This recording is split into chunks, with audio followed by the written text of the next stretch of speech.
And welcome, everybody, to Fight for Our Freedom Radio. I am your temporary fill-in host for, you got it, your bad girl, bad baby. She's still out sick. She's getting better. Just a very lengthy, time-consuming process. And I love filling in for her. She's a good friend of mine, actually. We've gotten to be really good friends. Love her to death. She's got a heart of gold. And tonight, our guest is Marshall Masters, and he'll be joining us. All right, and welcome back, everybody, to Fight for Our Freedom Radio with me, Robert Pepino, filling in for your always great and gracious hostess, Bad Baby. And if you didn't catch it at the beginning, our guest tonight is Marshall Masters. Marshall Masters has been researching Planet X. I think he started in I hope I don't get this wrong, 1998 or probably a little before that. I've been following him a very, very long time. Don't want to give my age away, but yeah, he's an incredible researcher. I've watched all his videos, his documentary videos that he's put together, and he's really solidified his scientific research into Planet X and how this is all very, very real. So I hope everybody, pays attention because this is getting real, folks. Marshall, welcome to the program, my friend. It's a pleasure to have you back. It's a pleasure to be back. And hey, Bad, what happened to you, gal? I think she's listening to the background, or she might have stepped out of the room. I think she may have stepped out of the room. I'll make sure she jumps in there. Oh, there she is. I'm here. There you go.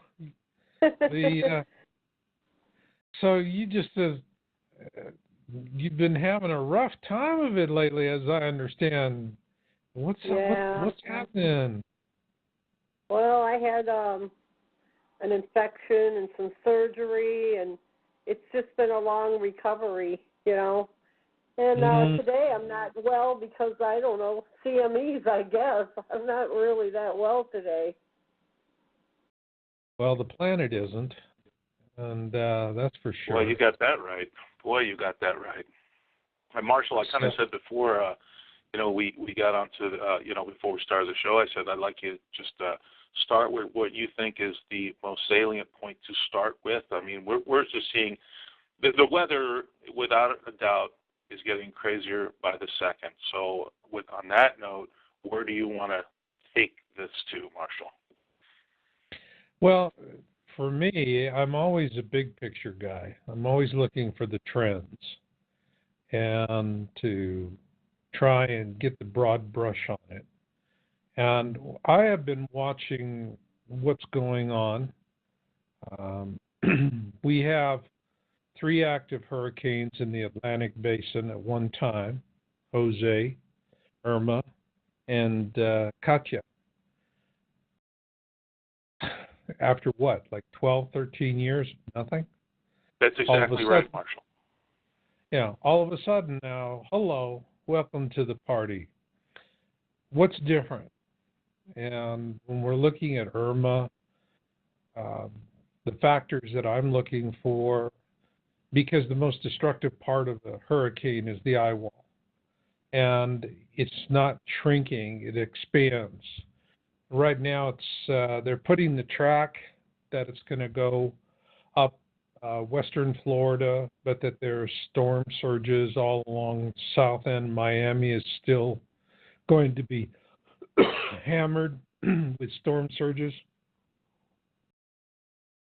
And as far as it goes for Jose, it's still a little too far off for them to really do an accurate plot on it. But in the midst of all this going on, we have this incredible solar events. We had a recent X9. Now, there was a lot of concern about it being a problem for us here in the U.S. and the Americas. And the affected area, actually, of that was Africa and the Middle East. Those are the affected areas.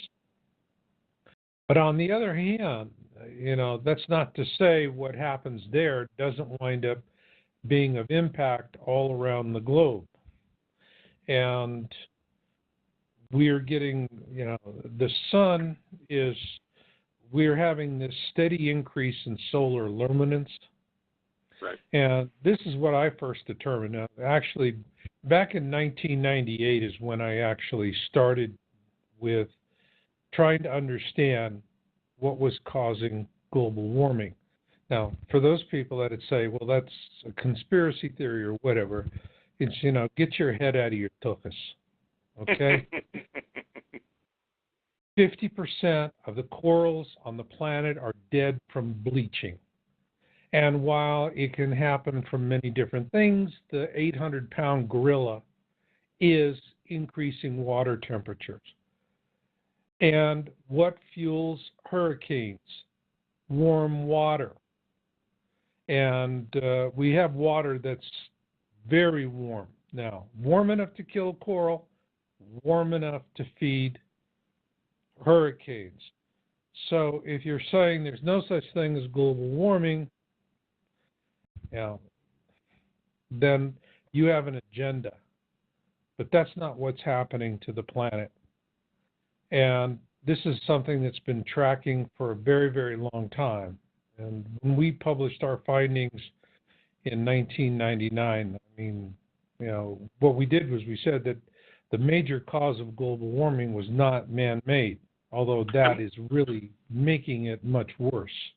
Marshall, I just want to add this caveat and ask you what you think, because it's not just, like you said, it's not just global warming, and it's not just, global cooling with the people saying, it's a mini ice age. You've got a combination of two things and more happening at the same time. That's when I equate it to Planet X and Earth changes. Would I be correct in saying that? I think that what we have is overall a trend of global warming. What people are pointing to as global cooling is something that's really being done with geoengineering, spraying, and with HAARP. Okay? Right. Okay. And so there is a tremendous technological effort to create a sense of normalcy. But there's nothing normal about it. And as long as everyone is going to be arguing and debating, and there's no consensus, so, really, what's the point? Well, Marshall, I was just going to say, it seems more like people are more complacent than anything else. They are. It's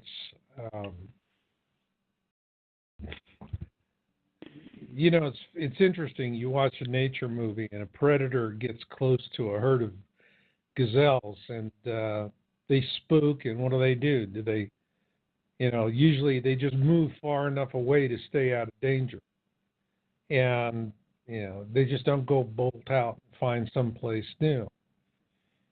We're that way as a species. It's power of human denial, and it's an incredibly human denial is it's powerful, much more powerful than most people realize. And however, there comes a point where denial does come to a screeching halt. And that is what I'm interested in. I'm seeing everything that's going on with the Earth. I'm seeing the hurricanes. I'm seeing this 8.1 earthquake that was actually felt all the way 600 miles inland to Mexico City, even though it was offshore, that killed nearly 50 people. And you have all of these events that are happening, floods, increasing earthquakes, increasing fireballs, and I see all of these trends, but you still see people who are clinging on to denial. And so the thing that I'm curious about as a researcher is what will be the watershed event that literally pulls people out of this doldrum, that just grabs their consciousness in a way they cannot deny, in a way they cannot ignore, and they realize something big is happening and I need to start thinking outside the box.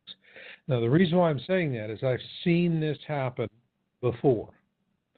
And when I started Yowza, we were really on a lot of different topics: space threats, war technology, science, that type of thing. Right. But it wasn't until 2001 that I actually began studying Planet X, because when we published our paper on global warming, and at the time, I had only been running the site for a short period of time, and I was absolutely lambasted. I had never in my life had seen so much negativism thrown at me. And I was a bit overwhelmed, and I withdrew the paper just to keep, the noise off. Right. And what we published was that what was causing, the principal cause of global warming is solar luminance, brightening of the sun. Now, I think it was in 2004, Max Planck Institute published a paper and said exactly the same thing. Now, since then, Max Planck Institute has done the moonwalking thing, and yeah, I got you. all of a sudden, gee golly, who knows, blah blah blah, and they're towing the corporate line, so to speak. But Right. when they were actually doing realistic science on this, they came to the same conclusion. That's luminance, photons. Now, what proves that we have this increasing luminance as an issue? Well, that's the whole point of chemtrail spraying, as people call it, although we're supposed to say geoengineering. If you use the term chemtrailing, the common person understands it, but a bureaucrat or a politician who wants to be reelected or to keep their pension, the minute they hear the word chemtrail, it's like neurolinguistic programming. They just shut off. You get a blank stare. Goodbye. Nice. Thanks for dropping by. End of conversation. Right. And so for guys like Dane Wigington that are trying to prove it, he can't say chemtrailing. I'm going to say it, okay? Because people understand that. And what are we doing with chemtrailing? We're putting what up in the air? Aluminum, barium, sulfuric acid. What we're really doing with chemtrail spraying is we're reflecting light back into space. All these excess photons are being reflected back into space. Is this doing irreparable harm to the biosphere of our world? Absolutely. So these maniacs that are doing it, they've got to breathe this foulness that they're spraying on the planet, just like everyone else. So why are they pooping in their own pens, if you will? Right. All right. Well, chemtrail spraying is not about... Yeah. Before you go any further, because we're on the chemtrail engineering and in all the massive disturbances taking place on the planet, we got a question here in the chat. It says, please ask Marshall about the raging fires in Montana. So is that also part of the effects that we're feeling from this binary system that is now within, Earth's inner solar system? No, that is a direct result of the government programs for chemtrail spraying.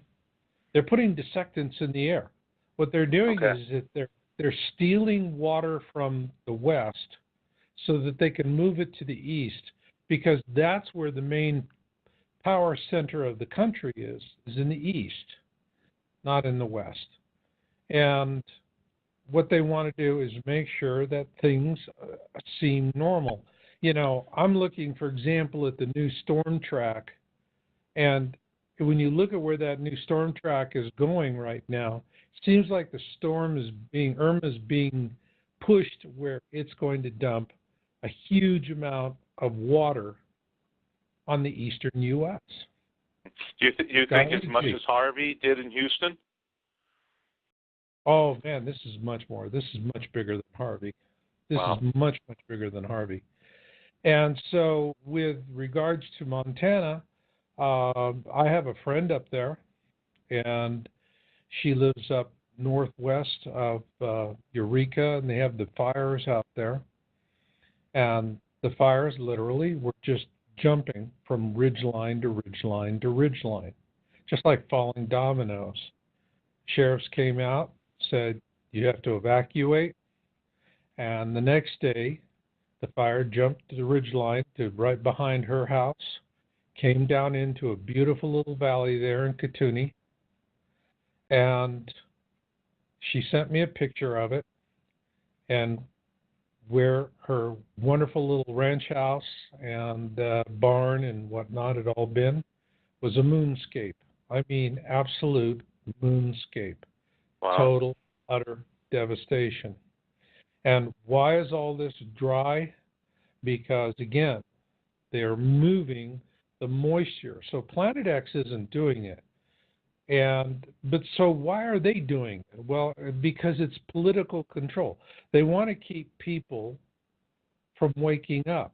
That's what they want to do, is keep them. And so you provide them a sense of normalcy. And the big overall reason for all of the chemtrail spraying is not about what's happening to our planet right now. It is about the planet is going to be after the tribulation. And the elites who are doing this understand they are imploding the biosphere, period. You know, we have 200 to 300 species of plants and animals dying each day, going extinct. Right. I'm well aware of that. On the planet. I mean, you can go on with the list and on and on and on and on and on, and everybody is like, eat, drink, and be merry. And what the elites are doing is immediately, yes, there is a political incentive because everything is about power and control. But in the long term, after the tribulation is over, they don't want to come out from their deep underground bases and find a planet that's turned into a Mars or a Venus. They want a planet that is still the atmosphere, the aquasphere, the biosphere are still in sufficient strength to regenerate naturally so that they can then, take possession of a viable world. And so everything that they're doing right now is, yes, to maintain their power control, but also it is to make sure that they return to dominate the surface of a world that is still naturally viable. That is the whole reason for what they're doing. Now, what is Planet X doing directly to us? Planet X, the only thing that comes directly out of Planet X towards us are fireballs. Earth changes are solar driven. Right. So we have to understand we're in a collateral damage situation here. We're secondhand. We have this, we're getting Planet X hand-me-down. And the sun is responding to its twin, Nemesis, which is approaching, and it's growing brighter. It's responding. I mean, you think about a spark plug, okay? And you run a charge, boom, you have a spark. Think about two magnets. You take two magnets, you can have them on each end of the table, and so what? And then as you start getting those magnets closer together, what happens? Right, there's a magnetic attraction, absolutely. Right. Without a question. But it is more. But it is also electromagnetic because the sun is electrically charged, right, Marshall? Right. Okay. And so electric universe theory explains what's happening a lot more than what's being offered. But we have a situation now where extreme is the new normal. Yeah. And I also need to add this, Marshall, as well. I mean, again, the reoccurring trumpet sounds. This is how people describe them, trumpets. To me, it sounds like screeching trumpets, groans. It almost sounds like trains screeching along train tracks because they have their, brakes locked up. It's a mishmash of all these kinds of sounds. But again, the reoccurrence is up again in volume being recorded worldwide. And that to me... You're talking about earth trumpets. Yes. And that to me... And that to me, it sounds... Again, like you had talked about in prior shows about the core of the Earth, the inner core of the Earth is starting to change its rotational pattern. It's gyroscopic, revolutions. It's winding and twisting. Well, that could very well be. Although, what I see is, and what I refer to in general as what I call crustal undulation. And you've seen where you have ice and it's floating, and then an iceberg will calve and it puts a wave in the water, and then you see the chunks of ice rolling over the waves, right? Yes. Okay. Well, with crustal undulation, we have a situation where the core of the planet is heating, but it's heating unevenly. And the result of that is what I call undulation, where you have this uneven heating. So you're having earth trumpets, you're having increased earthquakes of all magnitudes, you're having land tears, land deformations, all these kind of things. And this is just going to get worse. It's not going to get better. It's just going to get worse from this point on. I can't disagree with you, Marshall. I mean, the more I see every day, the more I look every day, it's like it's increasing, by magnitudes every couple of months now. This year's stuff never used to happen. Well, like you mentioned in 2004, the Bandiachi earthquake, okay, that was big, 9.0 in the ocean there, wiped out a lot of people. But it seems like right around that time is when all the major changes started to take place. Slowly, we had that, and then we had, then of course we had the, what was the hurricane? Katrina. Then we had Sandy. Then we had the Fukushima with the 9.0. To me, that was probably like a 10.0, with what happened to those poor people in Japan. Then Fukushima. And ever since Fukushima, okay, it seems like it has exponentially grown in everything that you just mentioned. Sinkholes, fracturing of land, landslides, just massive storms coming basically out of nowhere, dumping just ungodly amounts of hail in places that normally does not happen. Then we have all the animal deaths, the unexplained bird deaths, birds falling out of the sky. I mean, and all the fish. Let's not even talk about all the fish kills, hundreds of millions of fish worldwide. And this is an ocean, so salt water and fresh water. And no one's come up with any explanation. All the mainstream media is completely mute because they're nothing but a bunch of lying sacks of you-know-what. And unfortunately, you used to work for one of those stations. Thank God you don't work there anymore, Marshall. But, it's extraordinary to me. It's extraordinary to me that it's not being reported by any mainstream press. Nobody. Zero. even RT, even Press TV, they tend to be somewhat decent at reporting, information. The only place you find this information is either coming from the alternative mainstream or people putting it on YouTube because they find it interesting. Though, mind you, still complacent because they don't know what the heck's going on. Yeah, but at least they're putting something out there. Yes. For people who are interested and who can follow it. See, now, I mean, this is where I'm interested in the tracking right now. You mentioned those events, all right? And, back in 2003, there was a huge scare. Nancy Lieder and Mark Hazelwood were predicting that Nibiru was going to appear in July of that year. Yes. And that there would be devastation. And we really walked backwards into that whole conversation. Yes. When I was, when I was publishing on it, we just really had started. We were beginning to look at different aspects of it, and a lot of people were coming to us, and they're saying, I mean, should I sell the house and run to the hills?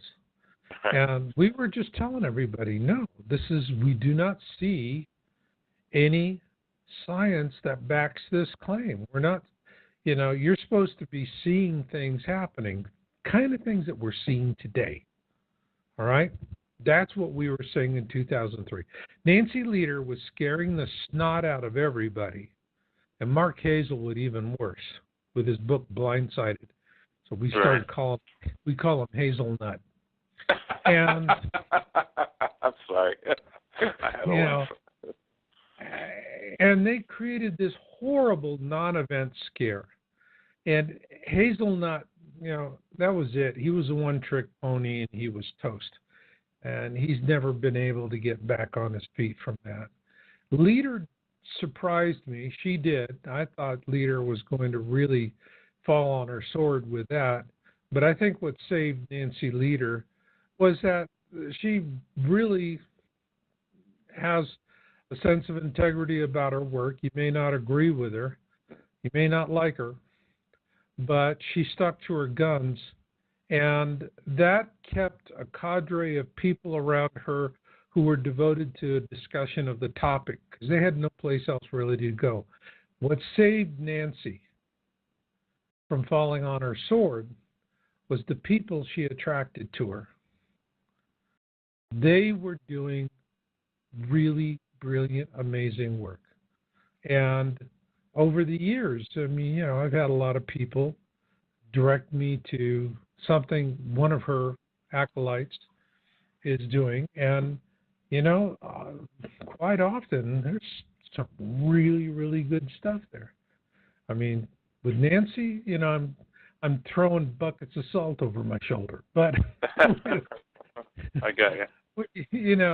With these people, and they were the ones that kept Zeta Talk alive. If she didn't have them, that's it. 2003 would have toasted her. So that was a really good lesson for me.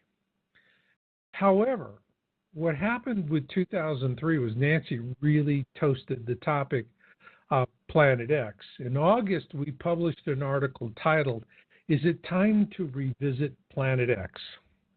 Including ourselves, 4 people read it. And we're talking about going from 10,000 views a day to 4, okay? That's what Nancy did to the topic. Absolutely killed it. Yeah. And that's bad.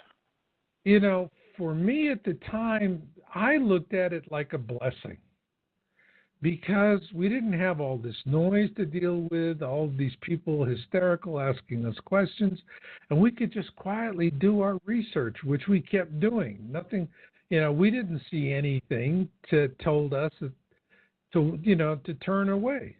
We were looking at the science, and the science was telling us, hey, man, you're on the track here. You're on the beam. Keep following it. And that's what we kept doing. And so from 2003 through most of 2004, it was blessedly quiet.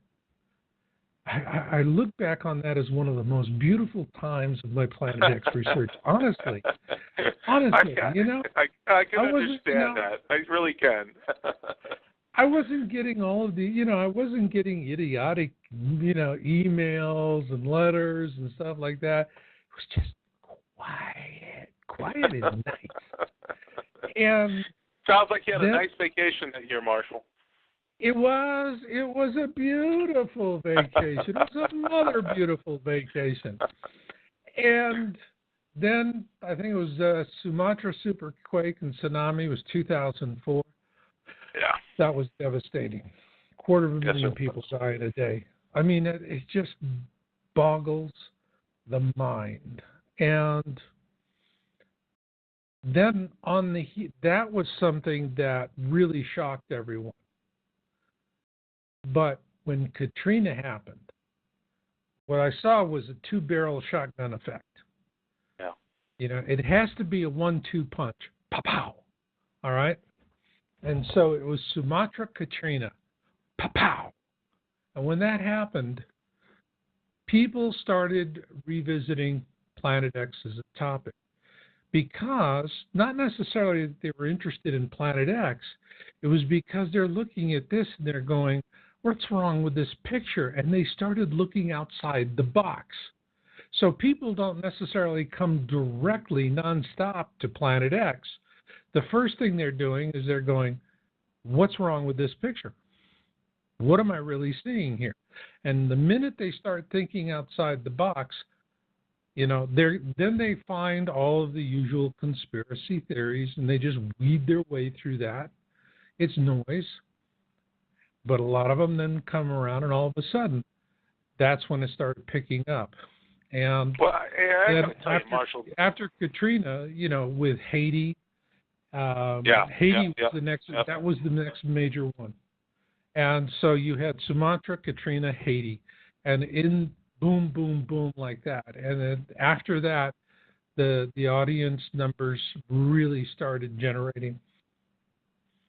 I was just going to say, Marshall, that especially on YouTube, wading through all the nonsense out there on the Planet X topic. You're right. You've really got to know how to kind of surf your way through all the nonsense. And there's so many trolls out there that it's unreal. Anybody comes out with any information that's real and true, factually, scientifically based, they get, like you say, lambasted by these trolls. And in my opinion, these are all paid government trolls, because how can anybody spend 24 hours on YouTube just throwing hate and disinformation out there without keeping a roof over their head? Not possible. So they're all paid. They're paid. I mean, this is how they pay their child support and buy their vodka. Yep. They're not particularly. These are not the kind of people you would really have an engaging dinner event with. And, I'd probably be throwing them out the door, Marshall. You see, or if I lived on the second floor, well, they'd have a hard landing. But that's the way I feel about those people. Yeah, that's pretty good. If you're going to do that, let me know, and I'll be on the ground floor. I'll be the one going, 4 incoming. I'd love it. I'd love it. Absolutely. And so we have. I mean, I look at YouTube now, and there's so much Planet X fear porn out there. It makes me sick to look at it. It really is. I mean, there's so much crap that's being thrown up there. And I've written an article on that, on Planet X fear porn, on my site. And, right now, they're winning. They're having a field day. But I also know there's going to come a point in time where when people are, it's not about entertainment and idle curiosity. People are starting to pee their pants. Yeah. They're seeing things happening. They know that perhaps, maybe they live in an area that's at risk, and they're starting to think about the kind of things that are happening around. They start looking outside the box. And then all of this engineered fear porn that's really wasting a lot of people's time and attention is going to be, people are going to cut right through it. They're not going to be interested. I will tell you that when I'm on YouTube, and I'm out there, I'm looking, but when I'm looking on YouTube, I'm not looking for anybody that has over 1,000 hits in the first day. I immediately put them in the suspect file. And the ones I'm looking for are getting 100 or 200 hits, because these are typically people who are posting. They're not entertainers. They're not out there feeding the beast every day so they get their AdSense revenue. They're somebody that took a picture because they saw something. Right. And they want to share it with other people. And they're genuine. These are the ones that don't get thousands and tens of thousands of hits suddenly with salacious titles. And you go look at the videos, and I mean, it's just vomit. That's it. A lot of these are just, I'm sorry, it's the only way I can call it. It's vomit. I mean, and some of them are really right up there with projectile vomit. And what really pisses me off are the ones that steal my material and use it in their vomit. I mean, God. So much stolen material, Marshall. Do you realize how many times I go on YouTube to look for new material, and your material comes up and somebody else's video, and I automatically just shut it off. It's disgusts me. I'm thinking to myself, if you're so interested in this subject, besides trying to make a few bucks on AdSense, through Google and YouTube, why don't you go put your nose to the grindstone and go do some real work and stop stealing people's material? Yeah, I mean, but here's the kicker for me. This is what's really curious. I mean, I just quit trying to deal with it a long time ago because I could put up a video and YouTube would flag me for some sort of weird, and you used a copyright, like had like a sonar noise in one of my things, ding, ding, ding, and they come out and they go, "You stole this from Cockamamie Brothers Incorporated." Oh, what? Right. So I can't. I go put up a video. YouTube won't let me monetize it with AdSense, but some schmuck will steal my same exact video and monetize it and make a fortune on it. And YouTube is like, groovy, baby. Groovy. Yeah. Oh, yeah. Well, what's his name? Sundar Pichai from Google. Oh, we will only promote news that is only real. Yeah. Okay, Mr. Pendar Shinar, whatever your name is. Yeah, you're a CIA bought and sold agent. And you're no better than the Washington Compost, the Clown News Network, Crap Broadcasting Network, Nonsensical Broadcasting Network, and all the rest of them. I'm telling you, Marshall, is one giant conspiracy against humanity, my friend. And this has everything to do with the subject we're talking about, because they know what's coming. They're all part of that group. They are all part of that group. Now, whether they're all killing each other trying to get under the ground in the end, I could care less. I hope they all bleed themselves out personally. But in the I think I told you this a long time ago, Marshall. I said when they go down to the little underground cubby holes, I'm going to show up with a blowtorch welder and I'm going to lock them in. I'm going to weld them in. And never going to be able to get out. Well, they're not going to do as well as they thought they would. Yeah. And what they're really worried about are sinkholes. And You know, they've got very elaborate structures, but if a sinkhole opens up over that structure or underneath that structure, they're in deep kimchi.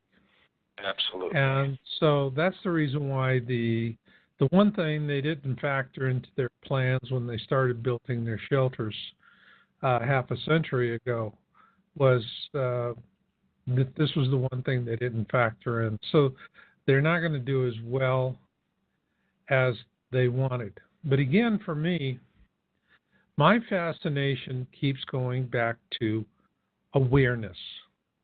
Yes. Because during the tribulation, humanity is we're being set up to fail because they want to cull the herd and they want as many people to die as possible. And then after all the death and dying, they want to be able to step up and resume control of the surface of the planet. Now, the real destiny is that humanity during this time we're going to be dying as a free species because their control mechanisms are all gone. The question will be is how many will understand that we're dying as free men and women, and whoever survives will intuitively grasp what's really at stake for the species, because they're going to come and they're going to make offers of and inducements to people to, basically dance to their tune, take the chip, and they'll get their goodies, and it's an expedient deal.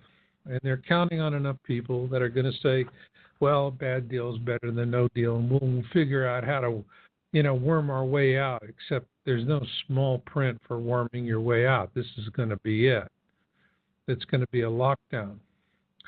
And so that's the reason why, for me, awareness is the most interesting aspect of everything that I study, because awareness is directly related to whether or not we as a species will collectively stand up and claim our right to be free. That is the deciding factor. Are we going to stand up when they offer the inducements and say no? And that's going to be whoever of us is left over. So this is the crucial number of survivors. The ones who are in awareness, the ones that actually understand what is genuinely at stake, and will have the courage to say no. Understanding they're not saying no to the carrot, they're saying no to the stick. The elites don't like it when you refuse their offers. Right. And so I'm looking at what's happening right now. And I'm looking at all these current events, not so much purely from the Earth events, which are very profound, but I'm looking at this in terms of awareness events. The question in my mind right now is, we have just had Houston, which was the most expensive hurricane in the history of the country. Yes. Yeah. And right on the heels of that, and by the way, there's a young woman in Houston. She's like an adopted daughter to me. And her home was flooded. The water line is 5 feet up. All right, all of her furniture, just family collectibles. It was because they just had to race out. They didn't have time to really set everything up and protect it. And they're going through an awful, awful, awful difficult time. And I know I've been flooded out twice. And I know personally from my own experience how devastating it is, because you've got to try and keep some sort of normalcy in your life. If you have a job, you don't want to get fired. But the burden of all of a sudden, you are living like a gypsy. That is awful. And so we're going to have a lot of folks that are going to be impacted. People are seeing it. And so the question in my mind right now is, post-Irma, will I see another resurgence like I saw post-Katrina? And if there is that resurgence, then interest in Planet X is going to really skyrocket. Well, and I can a lot tell you of this. people are going to come into the topic. I was just going to say, Marshall, because the resurgence in Planet X has really, as far as I have been looking at, especially on YouTube, the resurgence in Planet X has quadrupled, quintupled, sextupled. It is incredible, all the people looking for information on Planet X, because maybe that is that 10%, let's say, that's just my viewpoint or judgment on that. About 10% of the people are really starting to see what the heck is going on. Now, 10% based on 7 billion people, well, that's peanuts. I got that. But still, that's something. 10% could be pretty generous, but and what I want to, yes, before I was talking about, I'm seeing what I literally view as projectile vomit. Yeah. A lot of it. I'm sorry. I just can't. I know that's probably you get no argument from me, Marshall. When I look at it, it just, to me, is, it's project, and it's like, oh my God, not him again. He does the big chunks, Right. and I'm with you. Let's not throw the baby out with the bathwater. I'm also seeing people who are coming at this with passion and love, and they are really motivated the right way. And everybody learns as they go along, and so I'm seeing the big chunks and the big pukers, but on the other side, I'm seeing a whole new crowd of people that are coming in that are doing beautiful work. I am seeing people, everyday folks, just everyday, good, old-fashioned, wonderful people who are looking up at the sky and seeing something and going, damn, Yeah. And there's something wrong here, my friend, right? This is huge, because for a long time there were a lot of people who were going out and they were getting images, but they were absolutely mortified at the thought of putting something up on YouTube, and next thing they know, their boss is calling them in for a conference going, oh, we don't really like this kind of nonsense in our firm, blah, blah, blah. I'm seeing where people are not bowing to that kind of pressure. They're coming out. So, yeah, on one hand, I see stuff that I find is absolutely disgusting. On the other hand, I see stuff that's wonderful and inspiring. And I'm grateful for these people who are stepping up to the plate. Just great. Yeah, absolutely agree, Marshall. I'll tell you something else. Like the photograph that I sent you, and then the original and the other, and you analyze it, says, yeah, that's a hot object. It's people like that. And he's just an ordinary, everyday guy saying, hey, man, there's something wrong here. And they start following it and start taking their own photographs. And now you get more and more of these people sending in photographs. And all of a sudden, we've got a huge community of people saying there's something wrong. We're not believing the nonsense and the lies anymore from the shills that never a straight answer and every other alphabet agency. So we start taking matters into our own hands. And I was just going to say that it is always from the ground up, Marshall. It's never from the top down. It's always from the ground up. And this is where it's taking root now. And again, I bring up that number 10% because I don't think without that 10% number we won't make it as a species, Marshall. Well, I think it just takes enough people for critical mass. And critical mass doesn't have to be, remember, less than 30% of the colonists fought the American Revolutionary War. The rest of the colonists sat on their duffs or helped the British. Right. And so what you need, you don't need a majority, you just need a critical mass. You need that 100 monkey. That's what you need. You need that 100th monkey. And so when I see people and they're starting to put up videos, and because remember, man, I've been doing YouTube. I think I started my YouTube channel, back in 2004, 2005. So I'm a real early YouTuber. And you're an original. Yeah, I'm one of the old guys. And I've seen over the years how people were afraid to step up to the plate and put their stuff out there. And then, they get ridiculed and it's awful, just awful. And there's all of this, it's like you see a UFO and you've seen a UFO, but when you think about, do I want to tell anybody about this? That's it. You just pucker up. Right. And we're dealing with all of this power, all this power system, all this power structure control programming. And that's a problem.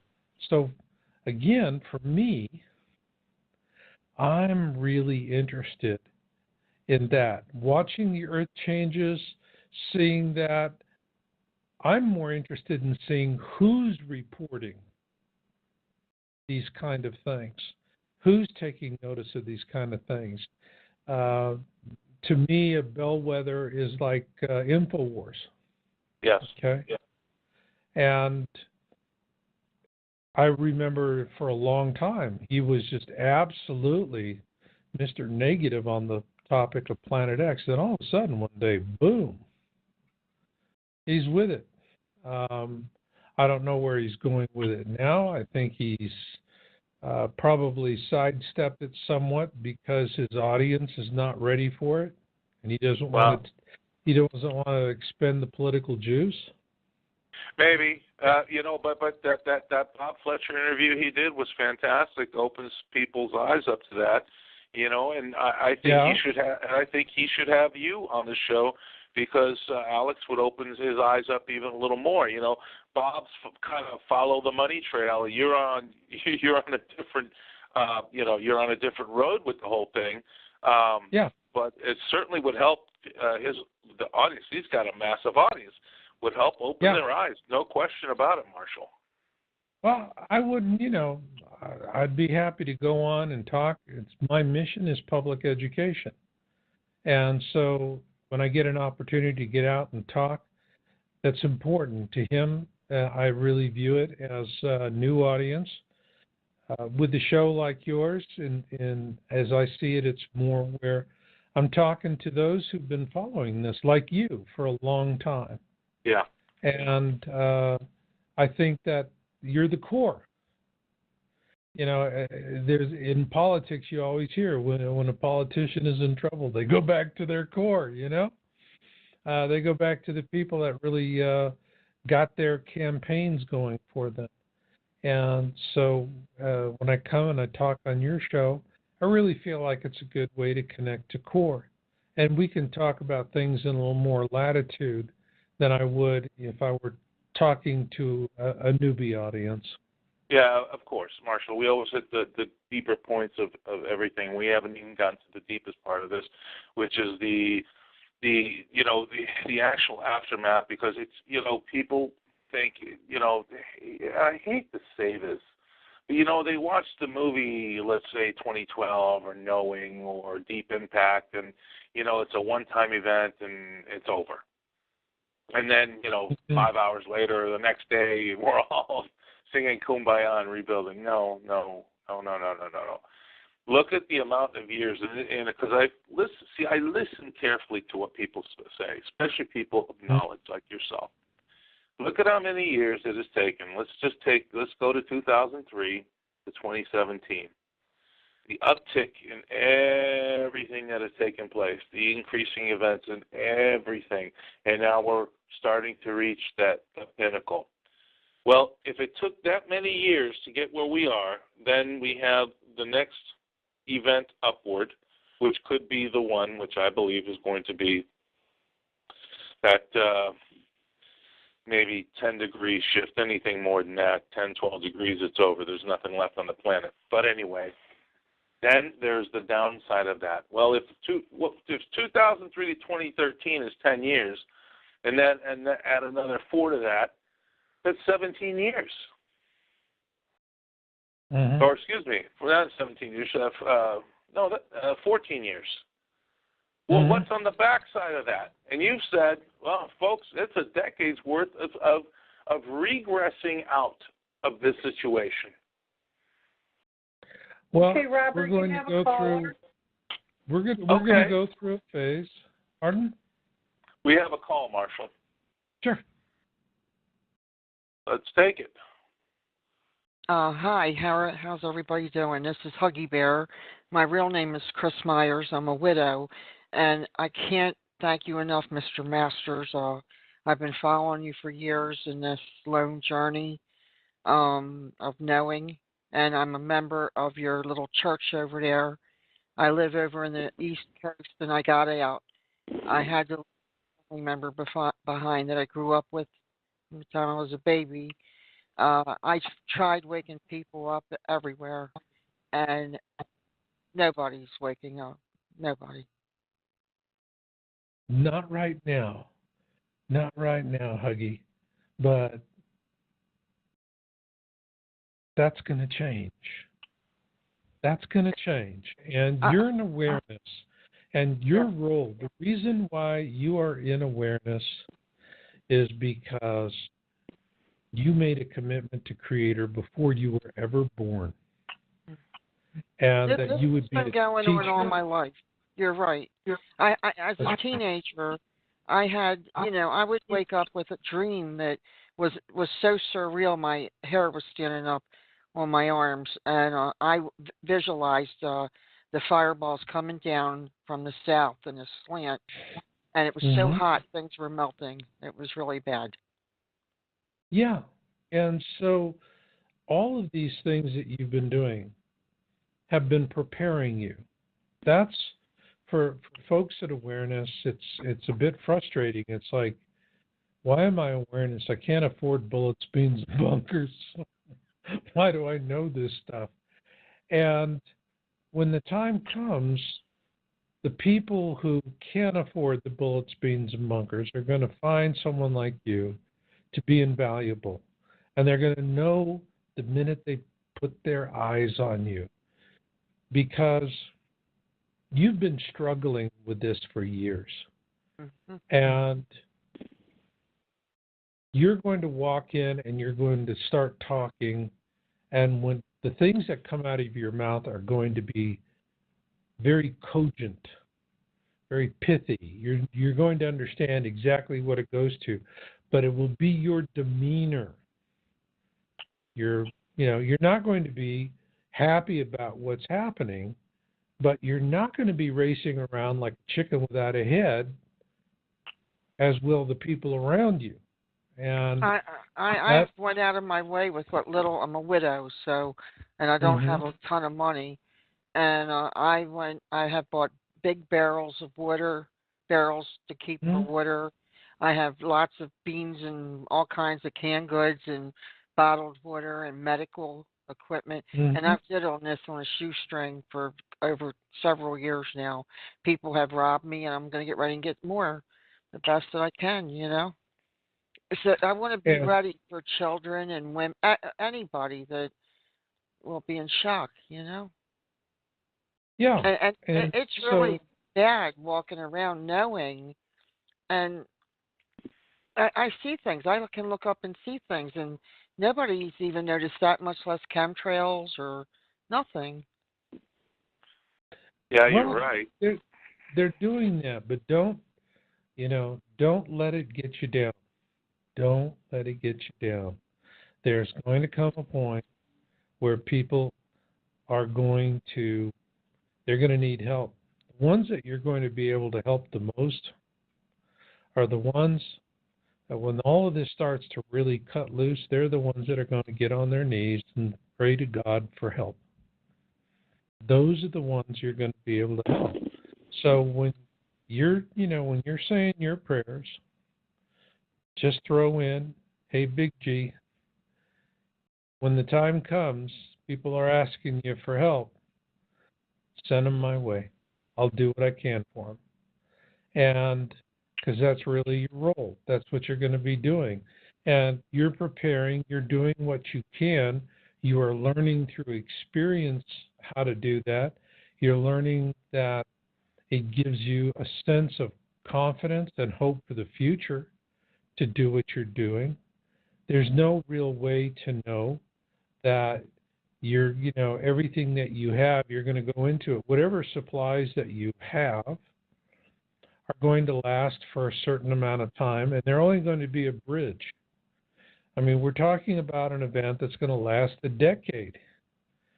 And who's going to stuff a decade's worth of whatever you need into a garage? And the point is that you're going to know what's important. You're going to know, and you will have trained your mind on how to think about this constructively. That's what's really important. It's not that you're filling barrels of water. It's the thinking process behind filling those barrels of water. Because what you're doing is you are programming the most powerful wetware computer in the world, your brain. And you are creating neural circuitry to deal with these kind of things.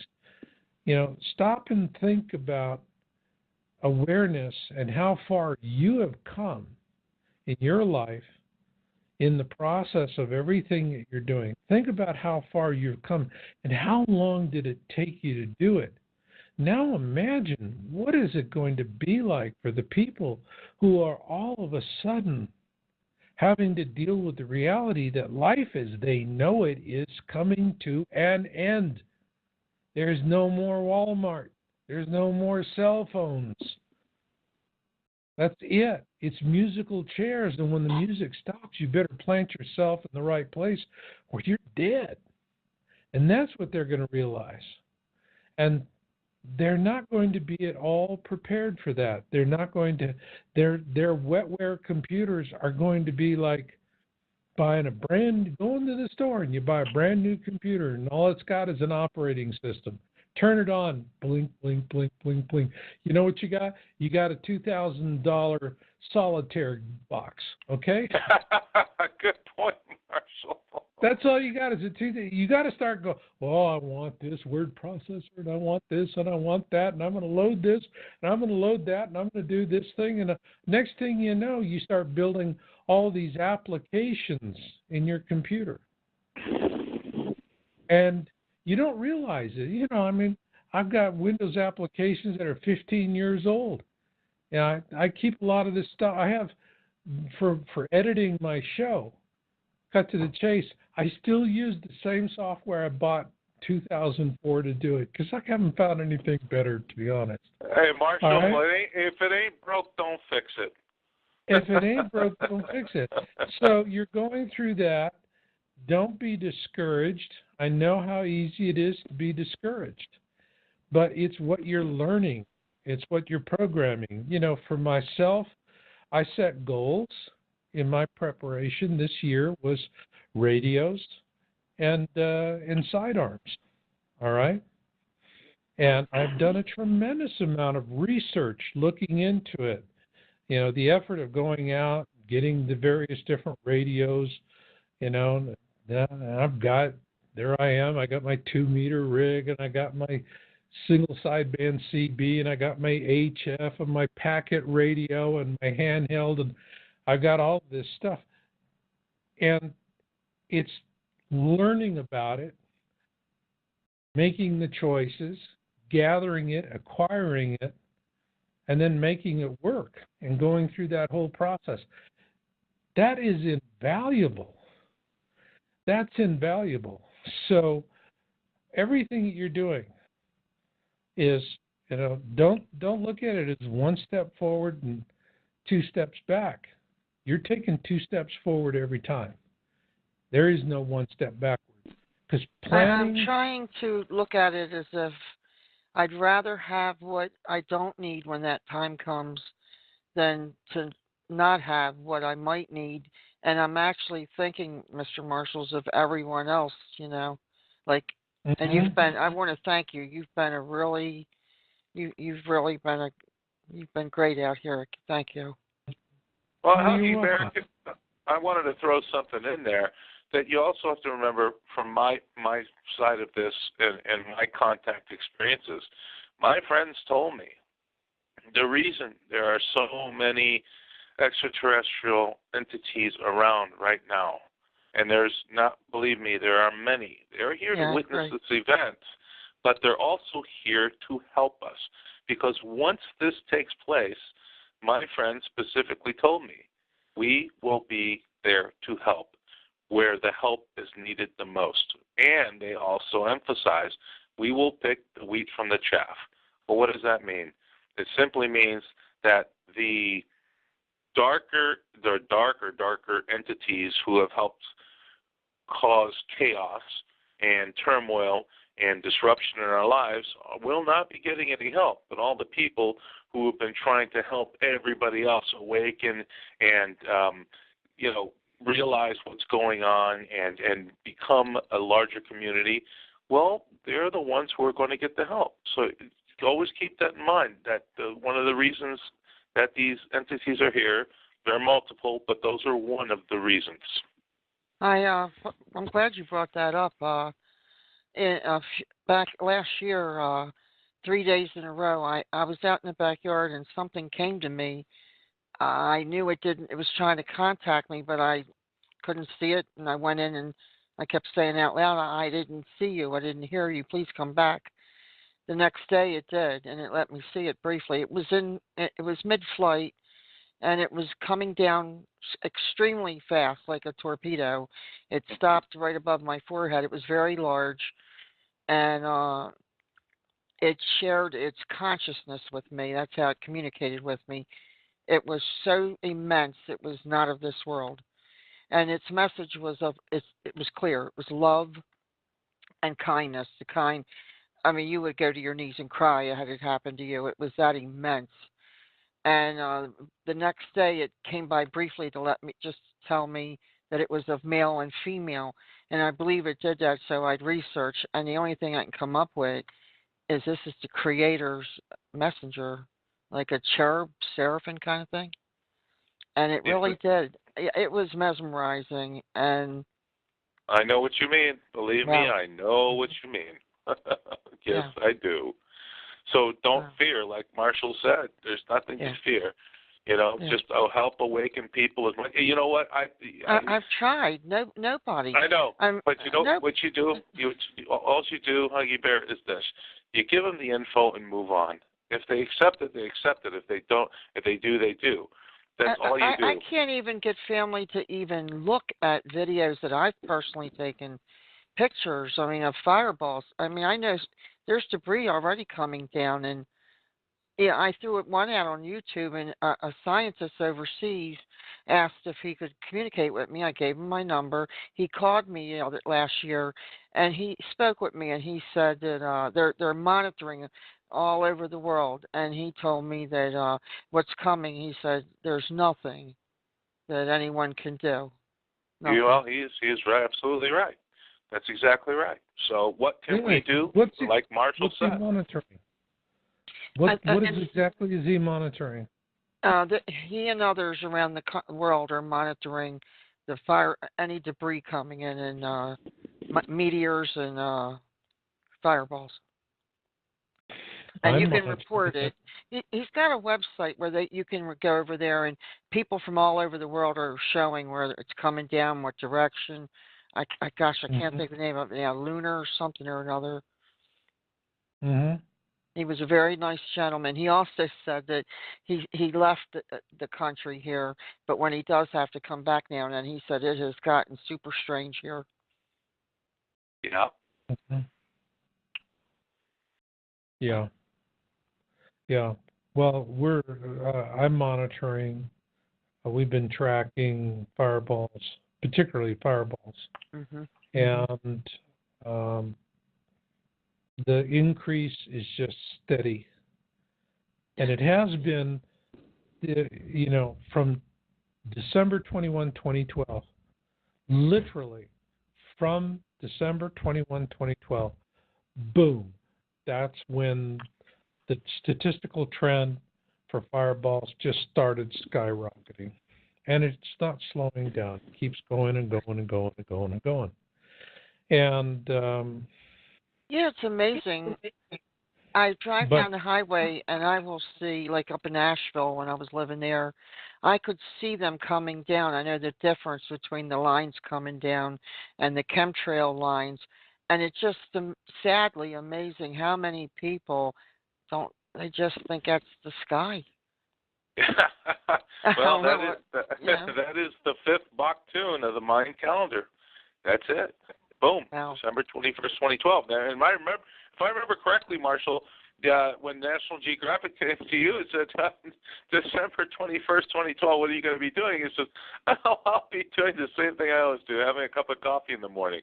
And that was exactly right, because it had nothing to do. It was the change. It was the effective change that happened on that date. And that made perfect sense to me. yeah, and so it was December 21, 2012 was a harbinger date. Right. We didn't see, going into December 21, 2012, we didn't see any evidence whatsoever. I mean, 2012 was drummed up non-event, just like what happened in 2003 with Leader and Hazelwood. And Y2K. And now, hold on a second, Y2K. I worked in Y2K when I was in the computer industry. I did work for Hewlett Packard. And by God, that was a Titanic that did not hit the berg. That was a Titanic that did not hit the berg. Was it supposed to? Was it, Marshall, was it supposed to? What happened was that, it was funny. I was doing an awful lot of work for Hewlett Packard at the time, and they pulled me off of a very juicy contract and put me onto a short-term 3-month contract. It was like a skunk work kind of thing, and I was sent to a building that the third floor had been emptied out completely.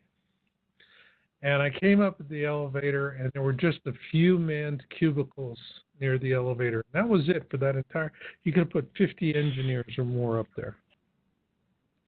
And so I had the third highest ranking person at Hewlett Packard, who, she comes in to brief me on this. And bear in mind, I'm really just annoyed like hell because I don't want to do this contract. Right. But they knew I had a reputation as a firefighter, and I could think outside the box.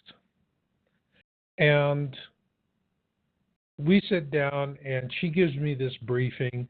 And, I mean, this is a woman, I should have never even known her name, let alone her face. She's like the third highest person in the entire Silicon Valley. And she's going, and we want this and this and this and this and this and that. She's giving me the whole thing, and I'm just sitting here nodding and nodding and nodding and nodding and nodding. When she was finished, she went on. She went in the elevator, and that was gone. And then I took to look at her second in command, and I said, what the hell is she talking about?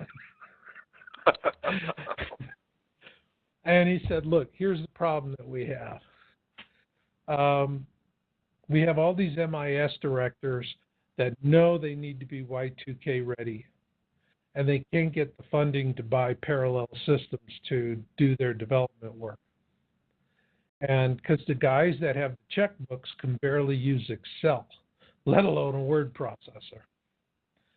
So you have to write a book that explains the Achilles heel of the internet to them without telling them it's the Achilles heel. It just has to be self-evident what you're explaining. And so I'm going, okay, all right, I broke, all right. And the Achilles heel of the internet, from the perspective of business, is something called messaging systems. Computers out there are total Tower of Babel. You go to the store, you buy a box of cornflakes, you run it through the scanner.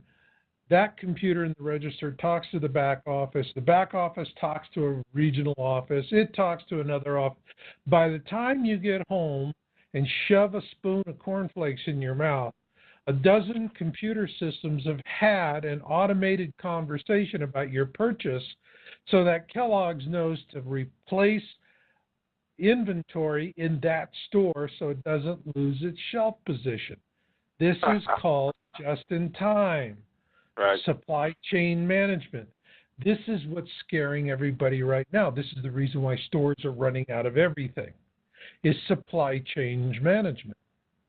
Because it used to be, before computers, it was manual, and you had to have 90 days worth of product in the supply chain so you could have a flexible, accordion, if you will. Well, they took 90 days worth of product in the supply chain and reduced it to 90 hours with computers. That's the reason why people in Florida can't get water. Okay? Because we are in a supply chain management world. Now, well, Marshall, everybody, let me just finish this so people can understand technology failure, because this is going to bite us in the butt now. Y2K is going to hurt. It's going to come back to bite us.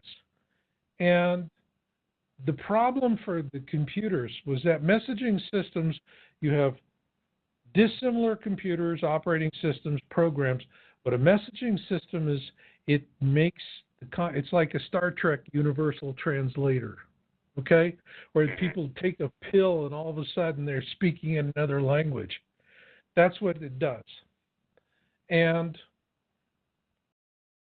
what I had to explain to people about messaging systems was Y2K would not happen universally to everybody. Y2K would hit the ones who had old software that was not Y2K compliant, and they were the ones that would take the hit. The ones that were Y2K compliant, without a hiccup, they would continue operating. So you have a major company, you're not Y2K compliant, but your competitors are. So when Y2K hits, boom, your company's down for 6 months while you're trying to really come back up to speed. Meanwhile, your competitors are going out to all of your customers and going, send your orders to our computer. It'll only take us a few hours to do the messaging system, so it's all automated. There will be no interruption in your business. You lose all your customers, and in 3 to 5 days, you're dead. You're filing bankruptcy. And that was the whole point of why enough money was spent in the United States to finance a war in the Middle East on Y2K, because people woke up to the fact it's not going to happen to everyone. It's going to happen to the ones who are not ready for it, and the ones who are going to steal their business. And that was it. Wow. I was later told that the book I wrote, which explained all that without saying anything that I've just said to you, generated $200 million in sales. Unreal. Okay? So if somebody tells you Y2K was bull, now you know. Okay, now I do know. Because, again, how conspiracies are brought out, Marshall, and they use the porn fear factor and all that, and they make you spend a whole bunch of money on stuff you didn't need to spend in order to prepare for something that may or may not happen. That was the whole issue of from my perspective with the Y2K. But thank you for clarifying that. There's another question here, Marshall. Get back on to Planet X here, which it really hasn't moved from Planet X, but I guess the question is, there's a Dr. Claudia Albers, which I'm aware of, and I'm not sure if you are or not, but she works with I Scott know her. C. I've spoken with her. Okay, Claudia Albers, and she's a physicist, and her work on Planet X. What's your thoughts on her white papers, I guess, on Planet X? What do you make of it? Well, she's a physicist. She doesn't have a strong background with astronomy. Right. Mm-hmm. What I know about astronomy is what I've had to learn the hard way while I am, getting myself, over the years, and I learned what I needed to know in order to deal with Planet X. Other than that, I think that, as a physicist, she brings real integrity to her work, and her heart's in the right place. She has paid a terrible price. Yes. Okay. I read the letter that was sent to her institute by one of these shill debunkers. Mm-hmm. And it was such an ugly smear job. Basically, when she first started, she was working with Steve Olson at WSO. Right. And Olson is getting, he's getting pegged as a cultist. And so what they did was they smeared her with her university as being part of a cultist movement and writing technical papers for a cultist. And so her university, boom, that was it. She lost her teaching position and was forced to retire. Yeah, sad thing. Very sad, because she's a very bright individual. And like you said, I think she brings a lot of weight to, the binary system, Marshall. I really do. It's sad. It's so sad when you have all these paid trolls, these government-paid trolls attacking people left and right. I remember going back to Nibiru 2012 shock and how they were basically decimated by bringing out that real, true information. And thank God that you were able to capture and hold on to that information for use in later dates. Thank God for that. Yeah. No, I mean, I still have it up on my Yowza channel.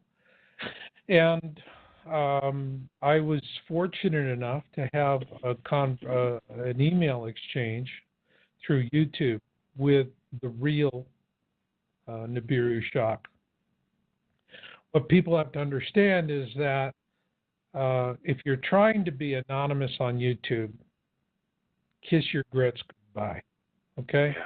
Because what will happen is that the disinformation operatives, it's very easy for them to capture your login and steal it. I mean, my God, look what happened. Equifax, okay? Yeah, disgusting. I know. All right? I know. I mean, it's like...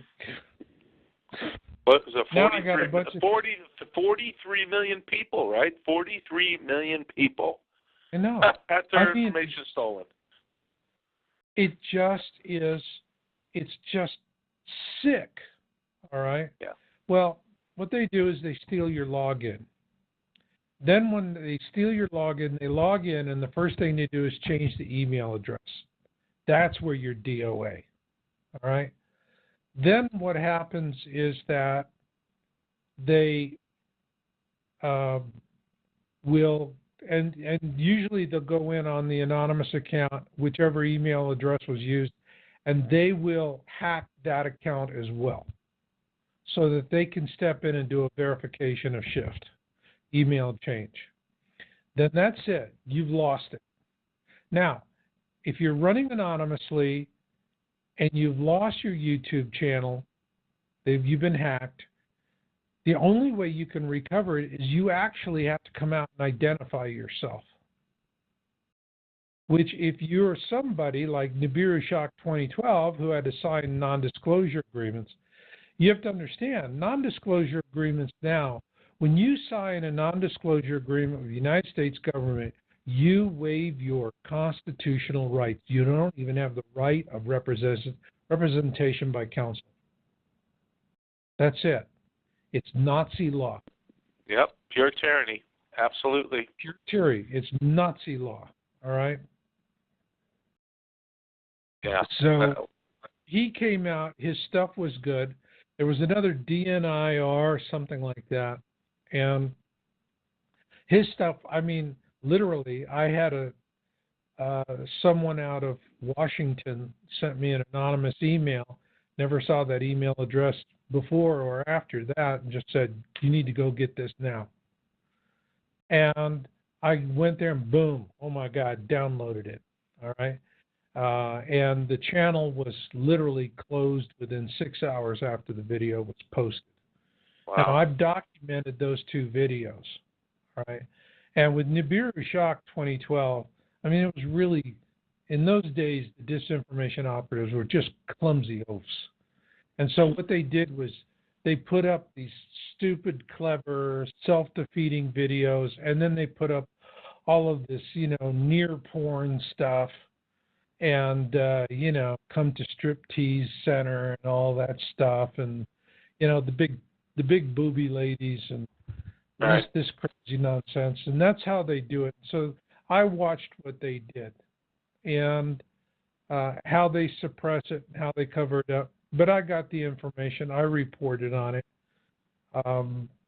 They've made my life miserable for what I do, but this is the life I chose. So there it is. And they just don't want people waking up. They want to ensure the maximum death toll. If I were living in Florida, and I'm sitting there and I'm watching what's happening, the reporting on Irma, I would have been out of there, way long ago. The minute I saw the spaghetti tracks working their way to Florida, I'm not going to, let's just wait until the last minute. No, that's it. I'm out of here.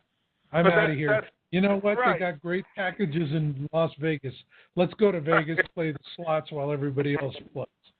That's what I brought up earlier about the complacency, And I just, you're right, probably maybe not 10%. I know it was 3% that you're right, won the Revolutionary War without a question. But I'm hoping at least 10% worldwide, because without that, I mean, what are we looking at? We're looking at what, 700 million people? I mean, and the Georgia Guidestones say, do not let humanity exceed 500 million people. First thing on those damn stones. Now, you think they know something that we don't know? Of course they do. So it's such a hard pill to swallow sometimes, but I see it on a daily basis, and I know what's coming, and I see it every day with the hurricanes, the volcanoes, the earthquake, the sinkholes, the extreme weather, left, right, up, down, backwards, and forwards. There's no question in my mind anymore, Marshall. So from that statement, I need to move forward to this. Besides the bullets, beans, and bunkers, and I know that we need to gather in communities because that's the only way we're going to survive. First question from that statement I just made is we're going to have your Mad Maxers. You know who I'm talking about. The lone wolves, the guys who think they are, the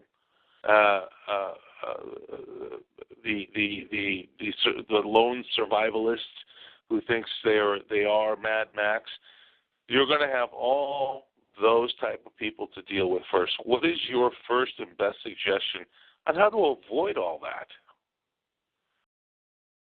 Well, that's the reason why I wrote my book, Surviving the Planet X Tribulation, a faith-based leadership guide. I'm always looking. To me, awareness that's it.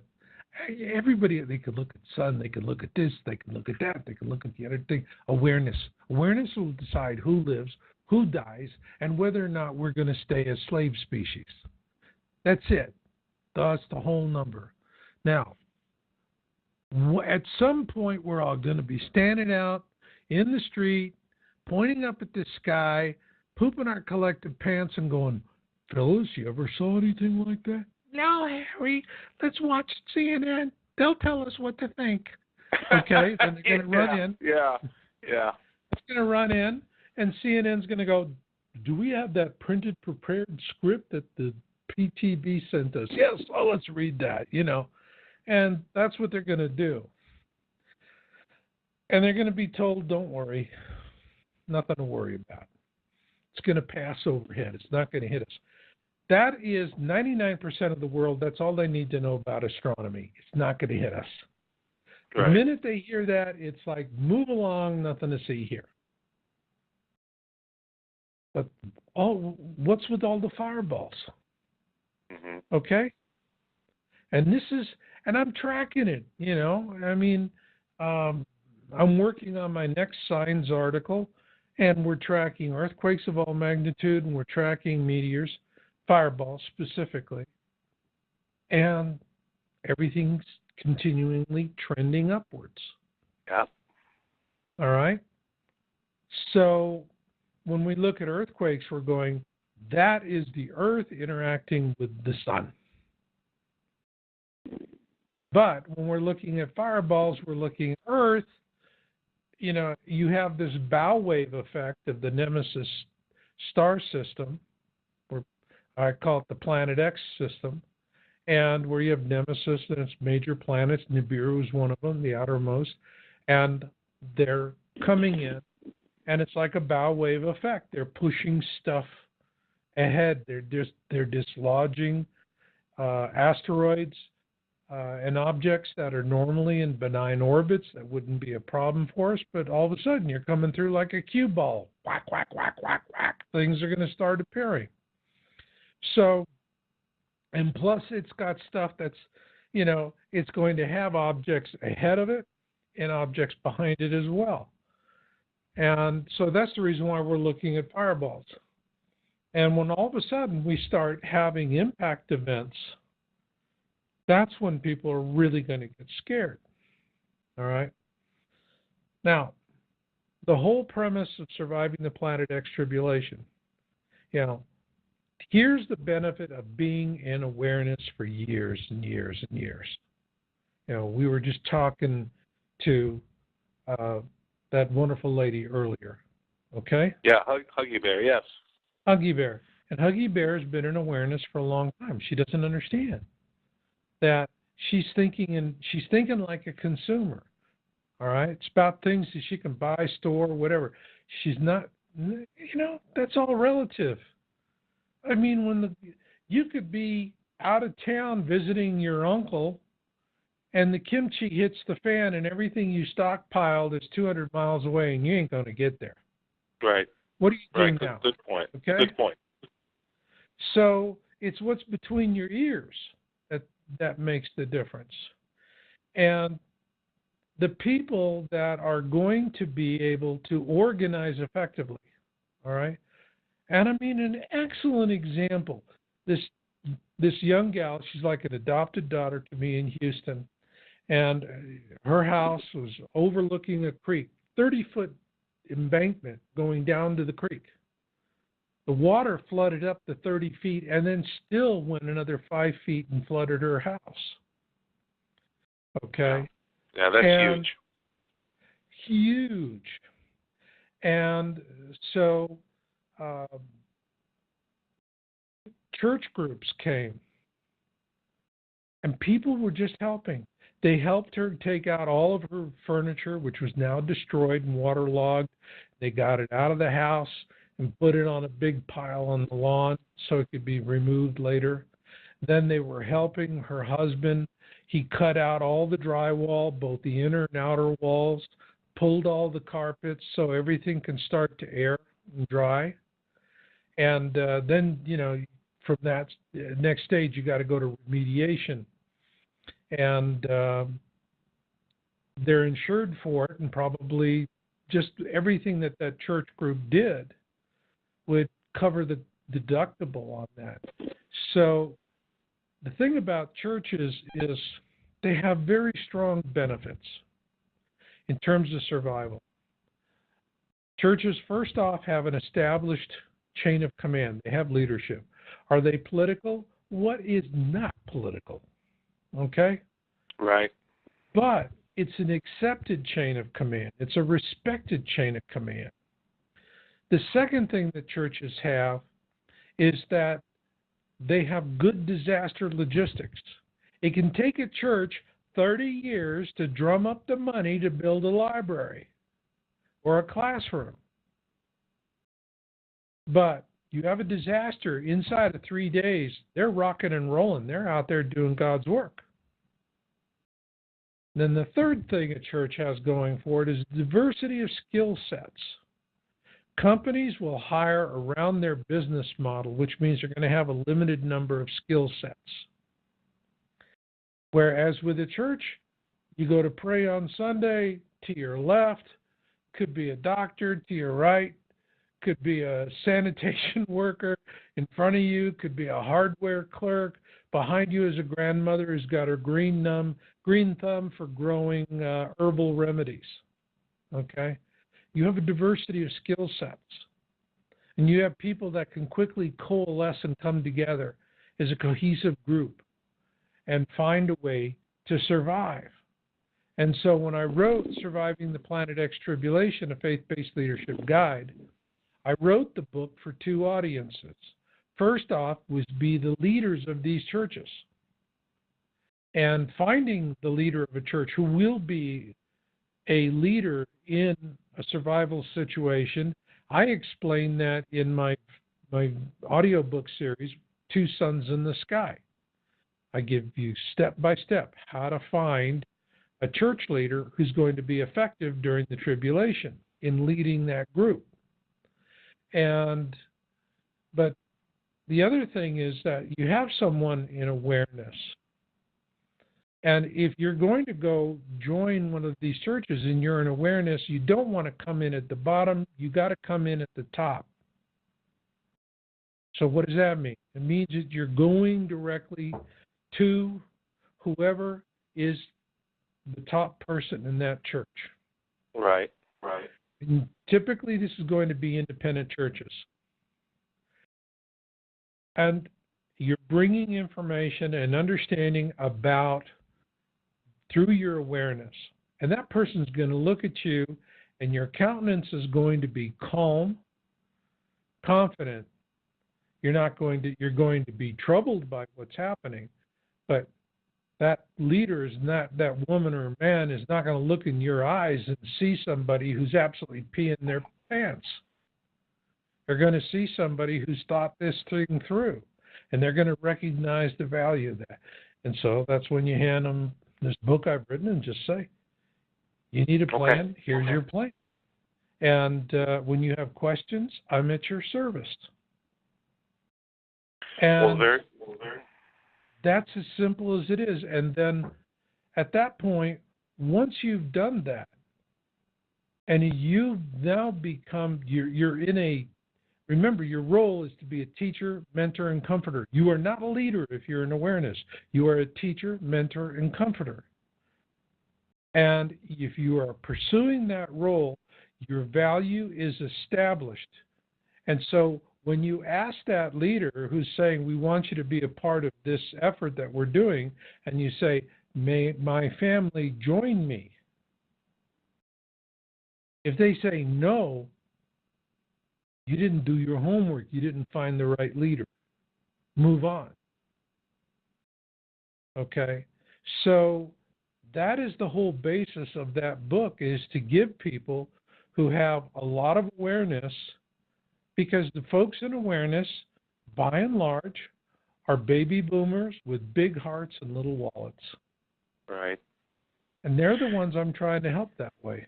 I got you. My second question to that is how will the militias play into all this, Marshall?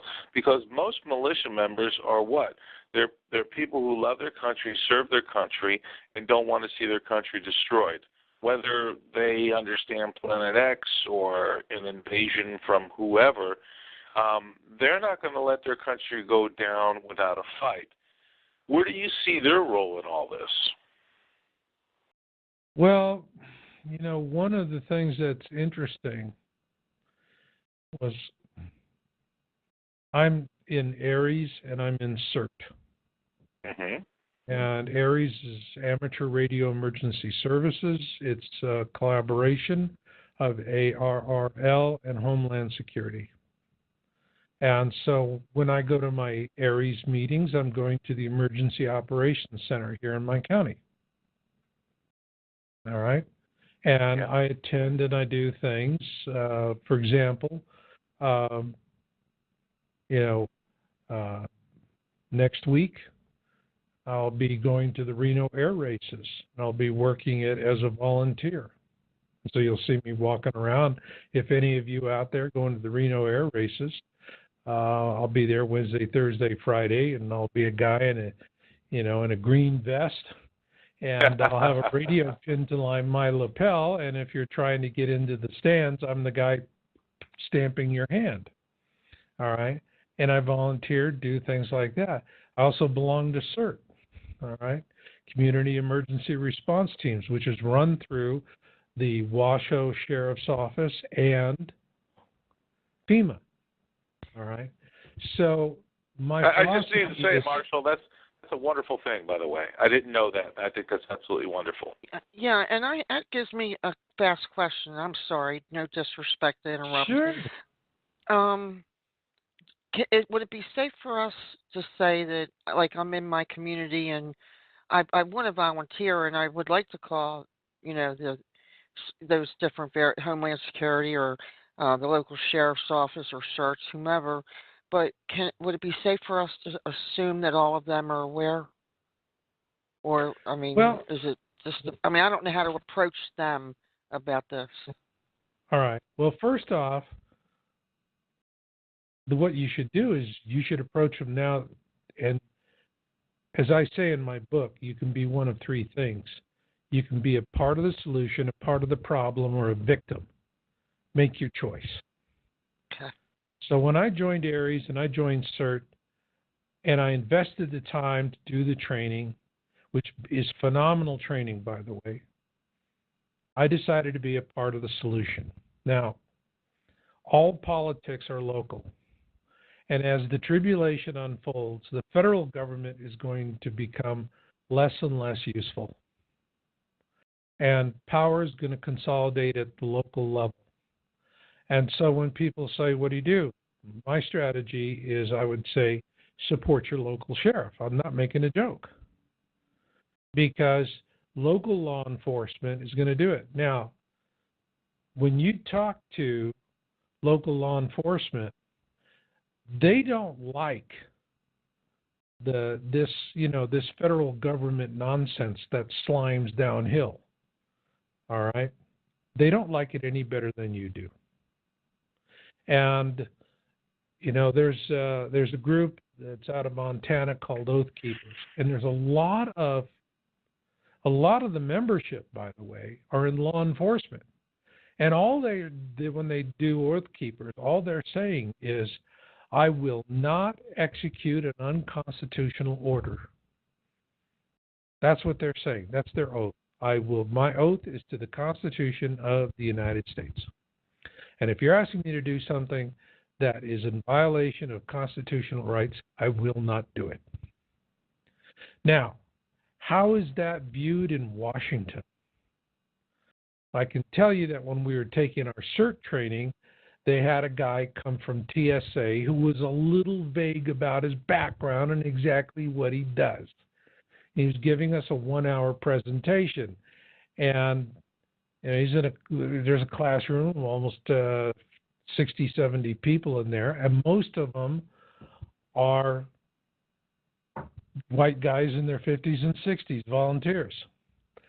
And he's going, well, the number 1 and 2 terror threats in the Western United States, according to TSA, are oath keepers, and sovereign citizens. Sovereign citizens are the ones that are just trying to, they want to buy out of the corporation. The federal corporation doesn't owe me anything. And it's like, jihadis, they're not even on the radar. Okay, so basically, the TSA, if they're looking for terrorists in the Western USA, they have a profile. White middle-aged guys who believe in the Bible and the Constitution are terrorists. Okay? I can tell you. And the reality is that's what an American, the basis of being an American is. Yeah. Yeah. Well, I can tell you, you could just feel the hairs bristling in the whole room. And I mean, all of a sudden, this guy's like, ooh, damn, I'm in poodoo here, And he just moved right on. But after that, it was like everybody was like, just finish and get the hell out of here, Nobody wanted to hear it. And it wasn't popular with anybody else. So, don't look at your local law enforcement and tar them with the same brush. They see what you see, and they don't like it any more than you do. And when the bottom line is, when things come down, there's bad apples everywhere.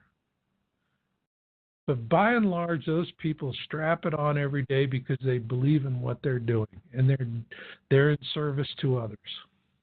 Okay? And when things happen, they're going to care, and they're going to do whatever they can. And the federal government can go kiss their grits. Well, Marshall, we got like 10 minutes left here. There's another question by guest 5. It says, pardon me, I don't know if earlier Marshall talked about this, and actually we didn't, but he wants your reaction and thought process on regarding to the receding seawaters in South America, which I know you and I talked about this before. That is part of the wobble and shift that's taking place, right? Yeah, it's part of the crustal undulation. Right. And, we're not like a solid ball of rock, okay? That's the reason why we have crustal plates. We're floating on magma. And so when we're looking at crustal undulation, again, just remember, you have this uneven heating of the core of the planet. And that all of these things are being related to that and are being solar driven. Now, once Planet X system, all right, is on our side of the sun and in opposition, in other words, it'll be behind us between the orbits of Mars and Jupiter, that is when tidal gravitational forces will come into play, and that's when we have the pole shift. That's going to leave a mark. Yeah. And all that water, ladies and gentlemen, comes from the equator, if you're not aware of that. That is where the bulge is of the planet, just so you know. Right. That's right. I know I've been studying for several years now, excuse me, and I'm being honest, it doesn't seem that a lot of us are going to survive. What's your thoughts? I would say that I'm a very optimistic person. I always look at the glass half full.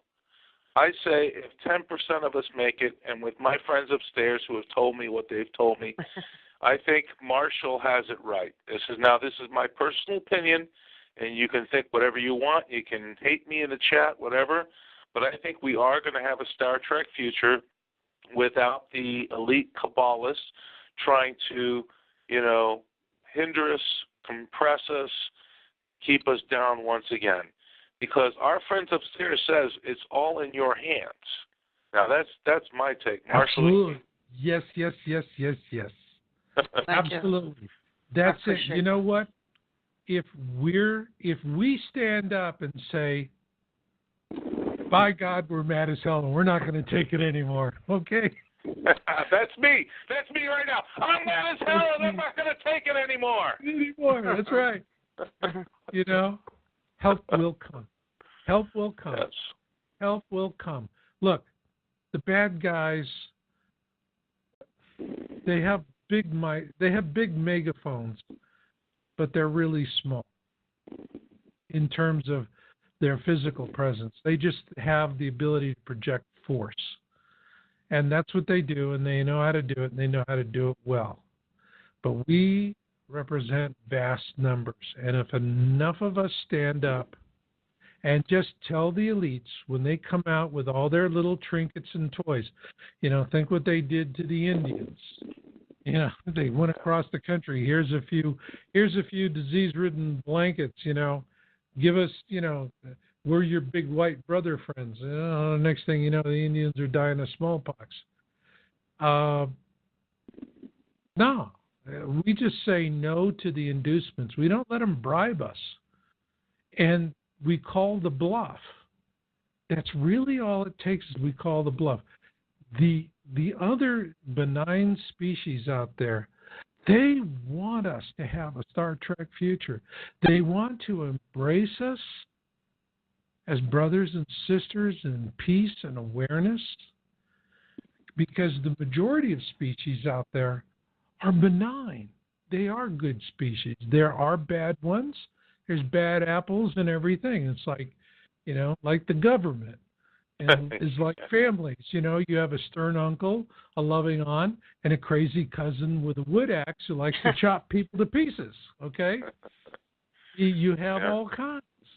But the ones that really care are going to help us, much like NGOs, non-governmental organizations. People, the media always has a lot of flash about what happens in disaster areas with governments and coming with helicopters and rice and water and whatever. But the fact of the matter is that with all the money that governments spend, no way are they more capable of doing more good for more people than NGOs, non-governmental organizations. That is the fact of it. And so I see these benign species are going to, if we're just willing, if we sit down and go, oh, poor pitiful us, we'll take a bad deal, we'll go the expedient route, just give me my Facebook account again. If we do that, they can't do anything. But if we're going, we want our freedom, we want to help. Our country, we fought a revolution. We wouldn't have run. We would have not won if we had not had help from outside. My seventh great grandfather is buried with Revolutionary War honors. He fought under George Washington in Brandywine twice. He's buried over there in Gatlinburg, and his line came down and intermarried, and my other line were Native Americans from all up in there in the Smokies on up to the Ohio Valley. And ironically, the Native American, my great-great-grandmother, my grandmother's grandmother was one of many women and children and babies. I'm just going to use the word reservation. It was a place where they lived. And they came through the cavalry and killed everybody except one baby was left crying.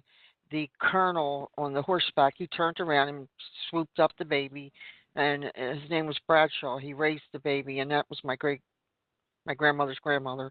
So if it weren't for that, I wouldn't be here. Wow. Yeah. Well, and that's an example of one person making one choice that makes a long-term difference. Yeah. And the elites want us to believe we're impotent, that they are all powerful, that there's nothing we can do to defeat them. You know what's amazing to me, Marshall? Far from the truth. You know what's amazing to me, Marshall? I think everybody on the planet has seen the Wizard of Oz, and the whole premise of the Wizard of Oz is that the Grand Master is nothing but this little old man, right?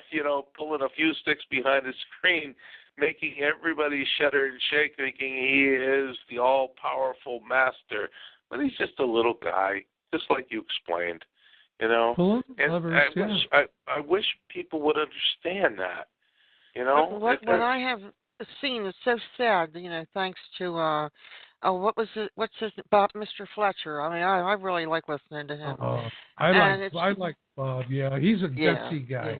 Yeah. Oh, yeah. Gutsy guy. He's another one in it for humanity, and it's just sad that they went underground basically, robbed us blind, left us here to fend for ourselves, and I can visualize it. It's going to be hell on earth when people panic, and they're going to go into a panic, and it's going to be something else. So I think you're right. At least we're aware, and maybe we should be more emotionally prepared. Maybe. Well, I That's know I exactly am. it. That's exactly it. But it's even more than that. Okay? Because if you are preparing to survive for the sake of survival, you will inevitably fail. If you are just preparing for the sake of survival, we're talking about a 10-year tribulation. And at some point, the hardship, because if all you're doing is preparing to survive for the sake of survival, every day you survive, you're going to be thinking about the life you lost. Yeah, it becomes a nightmare. That's true. That is going to drain you of all hope for the future. And so that's the reason why that is a dead-end path. Those are the people that are going to lay their heads down to sleep at night, and they're going to say, "Dear God, I'm so tired of this. Please take me in my sleep." They're the ones that are going to do that. But the ones who are struggling to make a difference, you're in it for the species.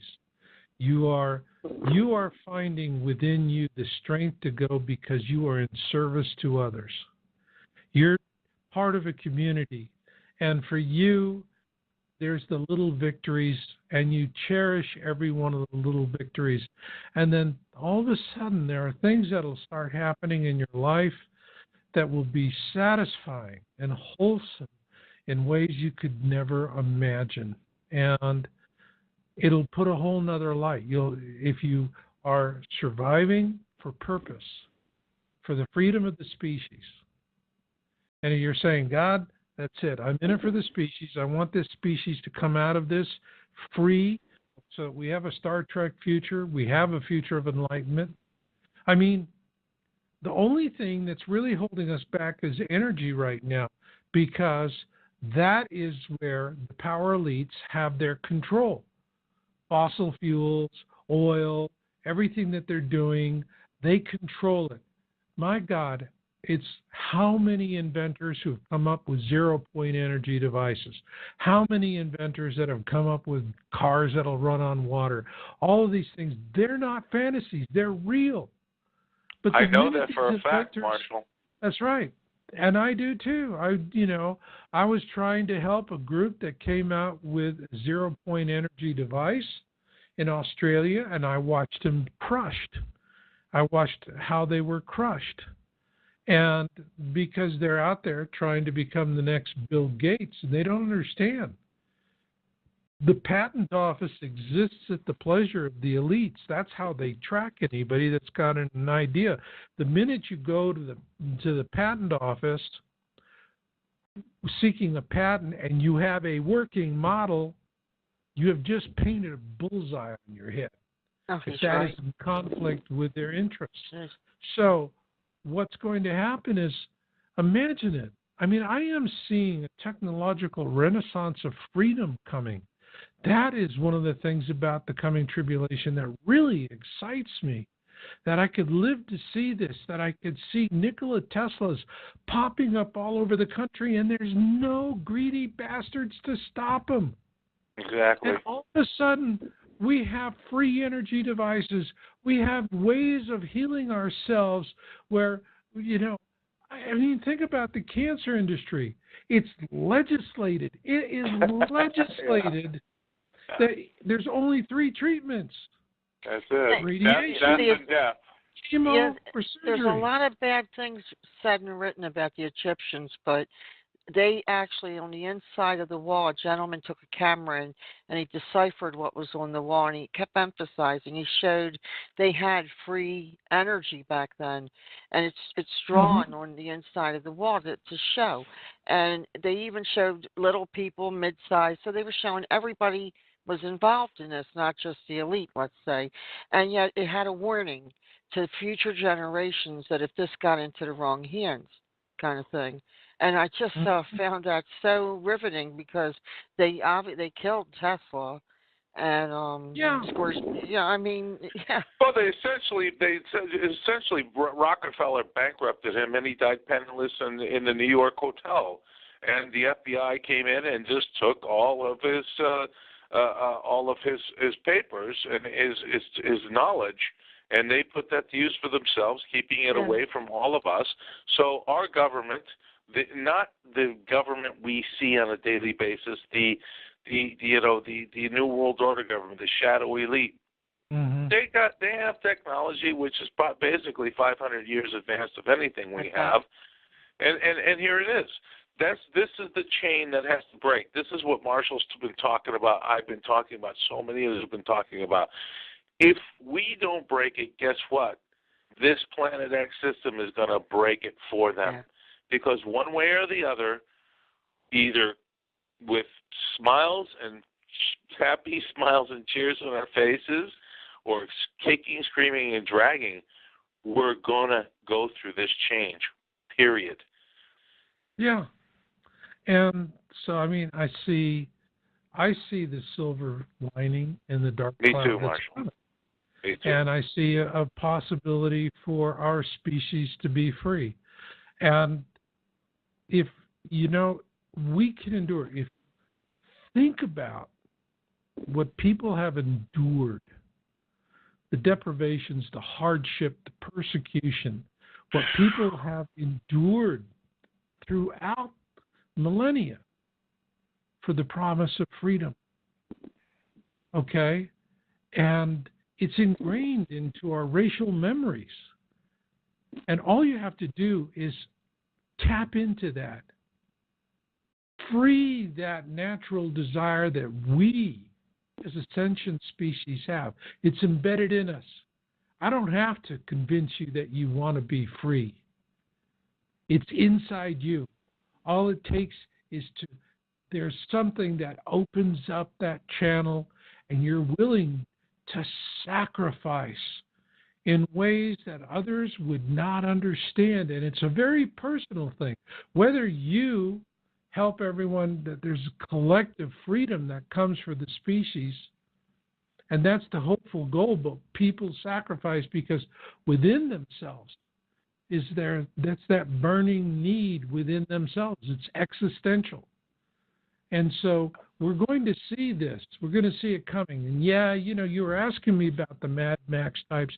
There's going to be that. But the fact is about Mad Max types is that in Hollywood they rule the world, but not here. What you will see is you will see communities that are formed, faith-based communities, churches, groups of people that are going to get together. They're going to have very talented and capable people. They're going to understand. They're going to have people who have the knowing of things.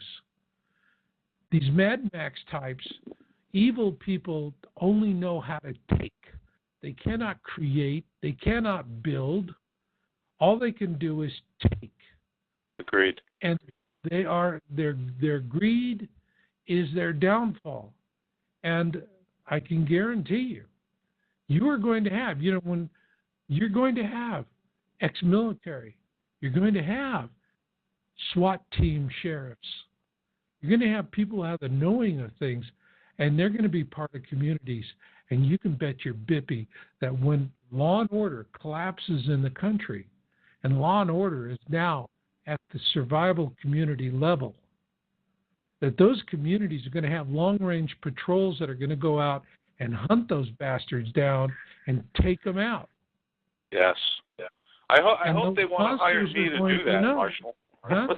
I hope they want to hire me to do that as I join the community, because I have some good skills with weaponry. So There you go. Reach out and touch somebody. All right. That's And funny. Well, I mean, this is what you don't want to wait for the bad guys to get to your outer perimeter. No. You want the bad guys to know if they get within 10 miles of you, they're dead. Right. Boom. That's the dead Sniper zone. teams are taking them out, hunting them down and taking them out. And what are they going to do? They're going to go for the easy targets. You know who they're going to go for? They're going to go for very wealthy people who spent $500,000 to $1 million to build really nice survival bunkers for themselves. Right. And then they're going to have about 2 years' worth of supply of food, which means they're going to come up to the surface to forage during the middle of the worst time. And guess what? These nasties are going to smell their healthy, organic, MRE-fed bodies from up to a mile away, and that's when they die badly. Yeah, that's called you cannibalism. Want to organize that. That's right. Longport. So if you're organized in communities and you're hard targets, the Mad Max types are going to go. We go attack these people. All of a sudden, we start dying.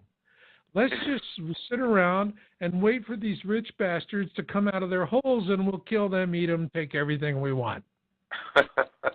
Good point. Okay? Yeah, absolutely. So I couldn't agree more. I couldn't agree more with you, my friend. So listen, let's do this because we are over in our time here. I want you to put out your information, your website, your books, and your newest articles coming out, how everybody can get a hold of them and how they can get a hold of you if they'd like to join your faith-based community, Marshall. Well, for all my books and research, just come to MarshallMasters.com. That's all, MarshallMasters.com. And my church is Knowledge Mountain Church of Perpetual Genesis. And we're not a replacement faith. We just fill in the gaps. And we're really, the main focus is we're not a big tent. We're just really focused on working with people who are in awareness, because the ones that are in awareness really need to know they are not alone, that they have brothers and sisters in awareness. That is that's the real mission of the church, is just to help them know they're not alone. No question about it. And your latest article that you're getting ready to put out, Marshall? My next article is going to be Signs. It'll be Signs 16, Enter the Dragon. Okay. And that should be up next week on my site, yowza.com or marshallmasters.com. If you go to my site, you can join my Google mail list. And when I put up a new article, I always announce it. And that's the easiest way to, whenever I put up something new, it's there. I don't post a lot. I just post. When I do post, I post something worth reading. And if I don't have something worth reading to post, I don't do it. Okay. And are you still doing audio interviews, right, with other people? Yeah, I'm actually... Yeah, I'm working and getting back and doing those. Right now I'm writing 2 books simultaneously. What a challenge that must be. Well, yeah, but I had to do the nature of these 2 books. I had to do them really together. And and then once I have those done, I'm hoping to have them finished by the end of November. Then that'll complete my suite of Planet X books. Okay. Because I think next year... Yeah, I'm in kind of agreement with you when you say, next year. I'm thinking the end of this year and all of next year is going to be, it's going to be it, pretty much. Yep. Yeah, Ooh, I know. I know. Ooh, Nelly. Katie Barber. Yeah, I kind of have to agree with you. Well, Marshall, listen, it's been an absolute pleasure as always. I love speaking with you. I mean, your knowledge, your scientific background, of course, your articles, your videos, your books, has certainly enlightened me throughout the years, and I've followed you religiously because I understood that you were a common sense guy doing common sense research, interjecting the scientific knowledge and background of that knowledge into your research, which made it very real for me, Marshall. So, I'm in your camp. Yeah, the kimchi, as you say, is going to hit the fan. Word splatters. Hey, that's is word splatters. But I know we're going to have help, and I know it's not going to be the most devastating thing. Well, it's going to be the most devastating thing as we humans living here right now are going to face. But it is not the end. No, it's not the end. It's actually, my focus is not on the end of this civilization. It's about a clean slate for the beginning of the next. Yes. That's Star Trek future, my friend. There you go. By the way, future. next time you have an ET encounter, do me a favor. Tell them I'm always open for a game of Fizbin. Absolutely, my friend. Absolutely. As a matter of fact, next time I have some missing time, I'll call you and tell you exactly what happened. It hasn't been for a while, but it happens randomly when they want to do it. So, it's not really on me. But I want to thank you, my dear friend. It's been a real pleasure. And look, I'll call you tomorrow, and we'll get together on that other thing that we talked about before the show. Excellent, excellent. All right. So with that being said, everybody in the chat, everybody listening, thank you so very much for joining us this Friday evening of September 8th, 2017. Hold on to your pants because it's just ramping up, folks. It's going to get a little worse as we continue on. You guys be safe, take care of yourselves, and we'll see you next Friday, God be willing. Love you all.